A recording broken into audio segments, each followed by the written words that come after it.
விஜய் அவர்கள் வந்து தமிழ்நாட்டில் இருந்து தொடர்ந்து இப்போ பாண்டிச்சேரியில் வந்து பொதுக்கூட்டம் போட்டிருக்காரு. கிட்டத்தட்ட 200 நாட்களுக்கு பிறகு வந்து 72 நாட்களுக்கு பிறகு வெளியே வந்திருக்காரு.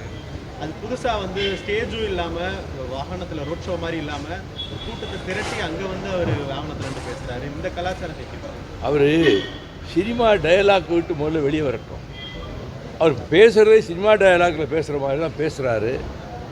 41 உயிர்கள் கொடூரமாக பலியான போது பதறி துடிக்காமல் அந்த ஒரு நாள் திருச்சியிலே தங்கியிருந்து மறுநாள் அந்த உயிரற்ற சடலங்களுக்கு மலர்வணக்கம் செய்துவிட்டு அந்த குடும்பத்தினருக்கு அனுதாபமும் இரங்கலும் தெரிவிக்க வேண்டிய பொறுப்பு அவருக்குத்தான் இருக்கிறது.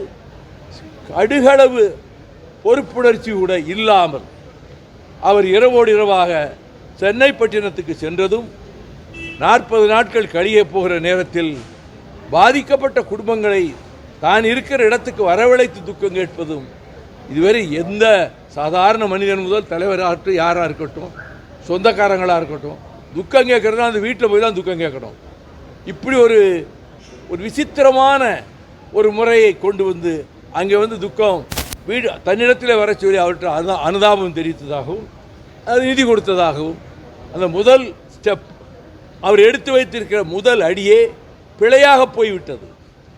இனி அவர் எங்கே வேணாலும் பிரச்சாரம் பண்ணலாம். அது சுதந்திரம், ஜனநாயகம் வழங்கி இருக்கிற சுதந்திரம்.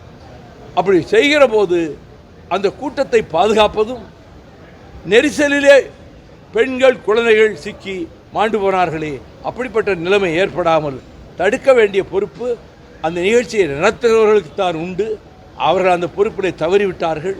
இப்பொழுது அவர் புதுச்சேரிக்கு போகலாம், அங்கே போய் அவர் பேசலாம், தமிழ்நாட்டில் எங்கே வேணால் போகலாம். அவர் பல இடங்களில் சொல்லியிருக்கிறார்கள். அவர்கள் போய் பிரச்சாரம் பண்ணி பார்க்கட்டும்.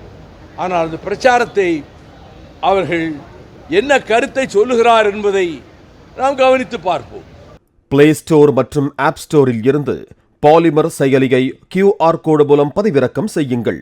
செய்திகளை உடனுக்குடன் பெறுங்கள்.